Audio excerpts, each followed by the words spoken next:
Monsieur le Président, il reste quelques questions sans réponse concernant cet accord. Par exemple, dans le cadre de cet accord, les troupes rwandaises se retireront-elles de certaines parties de la République démocratique du Congo? Et aussi, le groupe rebelle M23 sera-t-il autorisé à rester dans certaines parties de l'Est de la RDC? Avez-vous des réponses à ces questions? Permettez-moi de vous poser 7. Vous voulez répondre à cette question? Cela semble être une question intéressante pour vous. Allez-y. Merci beaucoup. Dans l'accord que nous avons signé, nous avons adopté le concept d'opération pour la neutralisation des FDLR, qui est un mouvement génocidaire vicieux, et la levée des mesures défensives. Cela a été signé l'année dernière en novembre. Donc, nous mettrons en œuvre ce concept d'opération pour neutraliser ce mouvement qui déstabilise le Rwanda depuis de nombreuses années et pour lever nos mesures défensives. En ce qui concerne le M23, dans l'accord, nous avons également décidé de nous appuyer sur les pourparlers de DHA, car il y a actuellement des discussions entre l'AFCM 23 et le gouvernement de la RDC pour conclure un accord de paix qui complétera l'accord de paix de Washington. Donc, les deux aspects sont pris en charge. Merci, Monsieur le Président. Les États-Unis vont-ils faire respecter cet accord ou jouer un rôle? Nous travaillerons avec eux pour qu'il soit appliqué. Ils peuvent faire respecter leur propre accord, mais nous exercerons une forte pression pour nous assurer qu'il soit respecté. Les deux personnes dans cette salle sont très compétentes et elles y arriveront. Je pense qu'elles y arriveront. Elles aiment leur pays. C'est une chose que j'ai apprise très vite et elles veulent que cela se fasse. Elles savent que cela doit se faire, sinon de mauvaises choses arriveront. Mais je pense que nous sommes bien au-delà de cela. D'autres présidents auraient dû faire ce que je fais maintenant. Ils ne l'ont jamais fait. Je ne pense pas qu'ils aient jamais essayé. Je ne pense pas qu'ils n'auraient pas pu le faire. Je ne pense pas qu'ils aient essayé. Et s'ils l'avaient fait, ils n'auraient pas réussi. Monsieur le Président, pouvez-vous nous dire ce qui pourrait se passer si l'une des parties viole cet accord de paix? Car nous ne voulons pas que la guerre revienne en RDC. Je préférerais ne pas le dire. Je dirais simplement qu'il y a de lourdes sanctions en cas de violation. Et je ne pense pas qu'ils le feront. Je pense qu'ils sont sincères, mais nous avons des sanctions très sévères, financières et autres. Merci beaucoup. J'aimerais demander à Caroline, qui est devenue très célèbre, une grande star, et qui a une collègue, une amie qu'elle respecte beaucoup, originaire de la région, et qui sait exactement ce qui s'y passe. Caroline, pourrais-je vous demander de dire quelques mots? Oui, monsieur. Nous avons ici Ariana, qui vient du continent africain. Elle est journaliste ici, aux États-Unis depuis de nombreuses années, et elle a une histoire à partager avec la presse, les médias et ces deux fantastiques leaders qui vous ont rejoints aujourd'hui. Ariana, s'il vous plaît, pourquoi ne venez-vous pas ici pour parler afin qu'ils puissent vous voir? Bien sûr, ce serait formidable. Merci beaucoup. C'est un grand honneur. Merci, Monsieur le Président. Comme Caroline l'a mentionné, Monsieur le Président, je tiens d'abord à vous dire que je suis la seule journaliste africaine accréditée ici, à la Maison-Blanche, pour couvrir tout le continent. Je suis arrivé hier de la République démocratique du Congo. Je suis allé voir, de mes propres yeux, ce que ressentent les gens et le message du président Félix Tshisekedi concernant cet accord de paix à venir. Laissez-moi vous dire de première main ce que j'ai vu. J'ai parlé avec les gens dans la rue, avec les jeunes, ils connaissent votre nom. Ils savent qu'un président nommé Trump travaille dur pour enfin apporter la paix au pays. J'ai vu de l'espoir. Ils ont maintenant de l'espoir pour un avenir meilleur au Congo. Ils voient ce que vous faites comme un avenir meilleur pour le Congo. J'ai eu l'occasion de m'asseoir avec le président Félix pour une interview, car je voulais comprendre son esprit, ses pensées, ses sentiments sur tout ce que votre administration fait. Il m'a dit de première main que pendant de nombreuses années, de nombreux présidents américains ont ignoré ce conflit. Ils n'ont rien fait. Moi-même, j'ai couvert l'administration du président Biden. J'ai insisté à plusieurs reprises sur ce conflit. Des gens meurent au Congo. Ce pays a un énorme potentiel, mais il a besoin d'aide, car cette guerre détruit le pays. Ils ne m'ont jamais donné de réponse. Il m'a dit, le président Tshisekedi, qu'il est très reconnaissant pour ce que vous faites, pour ce que votre administration fait. Pas seulement lui. Tout le peuple congolais voit qu'enfin, ils auront de l'espoir. Et le président Tshisekedi a également mentionné, à la fin de mon interview, que lorsque la paix arrivera enfin en République démocratique du Congo, il envisage de vous nommer pour le prix Nobel de la paix, car il a dit que vous le méritez. Vous avez travaillé pour apporter la paix dans le monde, pas seulement au Congo, et il est très optimiste à l'idée de vous rencontrer à l'avenir. C'est très gentil et très bien dit. Caroline a dit, et je ne devrais pas le dire parce que c'est politiquement incorrect, elle a dit que vous êtes belle, et vous l'êtes. Je ne suis pas censé dire cela. Vous savez, cela pourrait mettre fin à ma carrière politique, mais je le dis quand même. Mais vous êtes belle, et vous l'êtes à l'intérieur. J'aimerais avoir plus de journalistes comme vous. Vous couvrez l'Afrique depuis longtemps. Oui, depuis plus de 10 ans. J'ai couvert même votre première administration. Oui, je sais, c'est formidable. Eh bien, merci. C'est très gentil de votre part. J'ai une autre question, Monsieur le Président. Puisque nous savons qu'en juillet ou à l'avenir, les présidents du Rwanda et du Congo viendront aux États-Unis. En Afrique, le président João Lourenço, le président de l'Angola, est également le leader de l'Union africaine. Il a travaillé très dur pour apporter la paix. Mais malheureusement, faisons-le venir ici. Oui, c'est... D'accord. Voulez-vous l'inviter pour moi? Bien sûr. D'accord. Nous l'inviterons. Je sais qu'il travaille très dur et qu'il est à la tête de l'Union africaine, pas le genre d'union que nous avons ici, mais une union à travers toute l'Afrique. J'aimerais l'avoir ici. Alors, vous lui ferez savoir. Monsieur le Président, merci beaucoup. Maintenant, retournez à votre place. C'est formidable. C'était un excellent travail, une vraie connaissance et un vrai cœur. Félicitations. Nous sommes ici aujourd'hui pour célébrer un triomphe glorieux. C'est ce que c'est, pour la cause de la paix.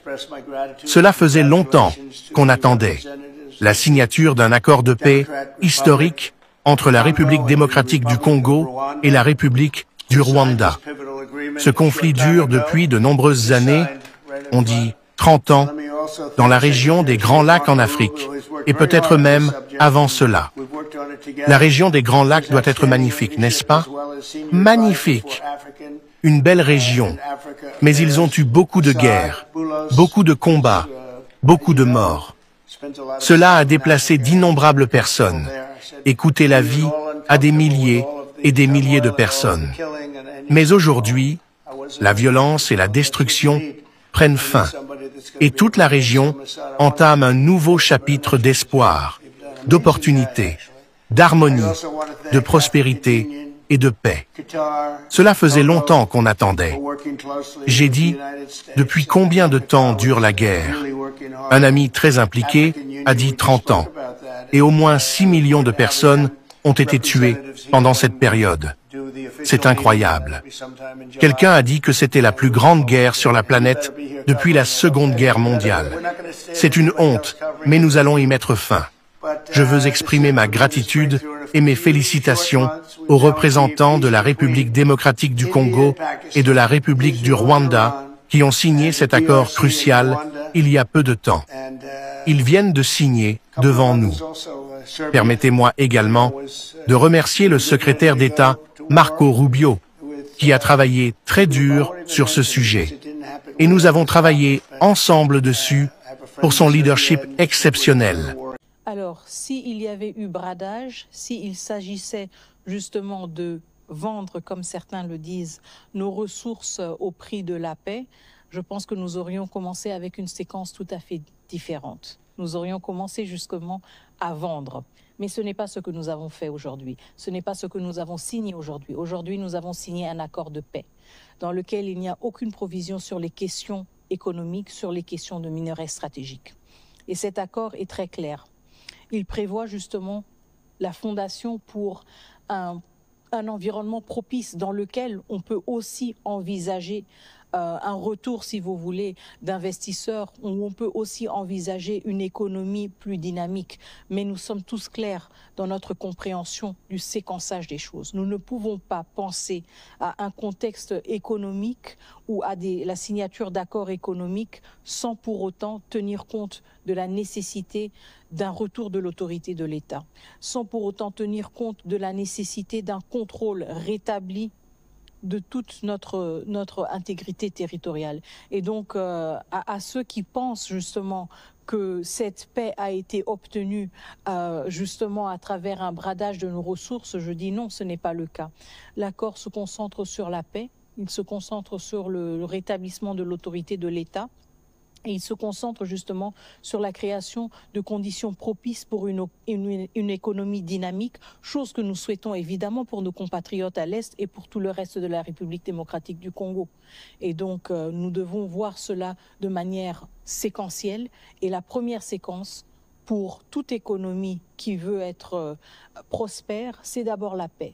C'est d'abord l'autorité de l'État. Et c'est ce que cet accord établit et a pour objectif. Après, évidemment, on peut se pencher sur des questions d'investissement, sur des questions économiques qui ont tout à fait leur lieu d'être et qui ont tout à fait leur pertinence, étant donné qu'elles offrent aussi pour nos populations des opportunités d'emploi et des opportunités de participer de manière plus active à l'économie du pays. Excellence, l'opinion nationale congolaise et même internationale a beaucoup spéculé sur les retombées de cet accord. À quoi peut s'attendre véritablement la République démocratique du Congo à court et moyen terme? Alors, encore une fois, moi, je pense que nous venons à peine de signer cet accord il y a quelques heures. Donc, je pense que dans les prochains jours, nous allons aussi tous, surtout le grand public, aura l'occasion de lire l'entièreté de cet accord qui est aussi accessible de manière libre sur différents sites, à commencer par le site du département d'État. Et justement, la lecture va montrer à quel point cet accord pose les jalons importants pour un rétablissement de l'autorité de l'État, pour aussi un rétablissement d'une confiance entre la République démocratique du Congo et le Rwanda. Nous savons évidemment que nous allons toujours être des voisins, donc cet accord est critique pour aussi voir comment entre voisins, nous pouvons graduellement améliorer nos relations. Nous pouvons prendre en compte les considérations ou les préoccupations sécuritaires des uns et des autres et nous pouvons justement créer des conditions propices à une cohabitation plus pacifique. Alors en termes de retombées, je veux surtout mettre le focus sur le rétablissement de l'autorité de l'État.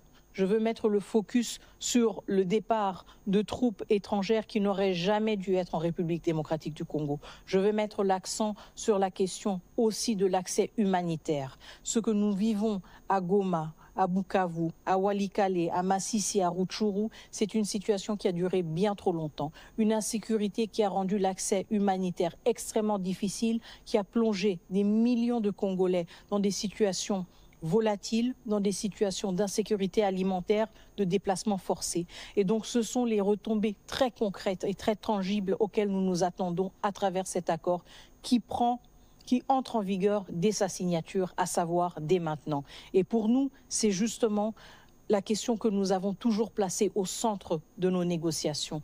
Comment créer à travers cet accord des conditions plus dignes pour nos populations qui ont été et qui continuent à vivre jusqu'à présent dans une situation d'occupation. Et donc pour nous, ce sont les retombées les plus importantes. Le départ de troupes étrangères qui n'avaient rien à chercher en République démocratique du Congo, le retour de l'accès humanitaire, la réouverture des aéroports et aussi évidemment le retour de l'autorité de l'État. Parlons des piliers de cet accord. Cet accord va se traduire en une paix concrète et tangible pour des millions de nos concitoyens à l'est de la République démocratique du Congo. Il faut souligner que l'accord que nous avons signé aujourd'hui est un accord contraignant pour toutes les parties signataires. Et ça, c'est quelque chose d'extrêmement important. Et évidemment, je ne sais pas si certains d'entre vous et des téléspectateurs ont eu l'occasion de suivre aussi la prise de parole du président Donald J. Trump aujourd'hui à la Maison-Blanche, qui lui-même a affirmé à 2 reprises que les États-Unis d'Amérique allaient tout faire pour s'assurer justement que cet accord soit respecté par toutes les parties prenantes. Donc, je pense en effet que nous sommes dans une dynamique extrêmement constructive avec un partenaire qui est aussi déterminé que la République démocratique du Congo de voir cet accord se matérialiser et ce de manière rapide, de manière tangible et de manière durable. Justement, lors de la conférence de presse aujourd'hui au bureau Oval avec le président Trump, j'ai une question sur le désengagement qui a été posée durant cette conférence et c'est par rapport à la position du Rwanda.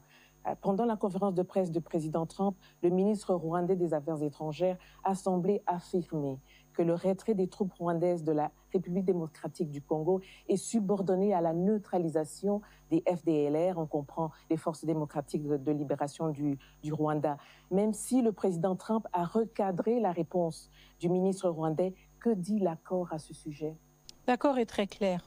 Quand il s'agit de la question du désengagement des forces, l'accord se réfère au CONOPS, au concept d'opération, qui a 2 volets principaux dont l'exécution doit se faire de manière concomitante. Le premier volet, et ces 2 volets prennent en compte les préoccupations sécuritaires des 2 pays, de la République démocratique du Congo et du Rwanda.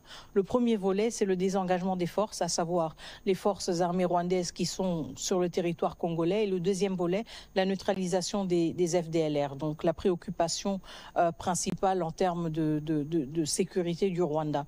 Et l'accord est très clair là-dessus. Il parle justement du CONOPS comme la boussole, si vous voulez, pour ces questions de désengagement des forces et de neutralisation des FDLR. Et le CONOPS est un document extrêmement détaillé, justement, qui explique de manière très minutieuse comment procéder justement à ce désengagement des forces et à cette neutralisation et comment aussi en assurer la concomitance pour que les préoccupations des 2 pays soient prises en compte de manière continue, mais aussi de manière égale.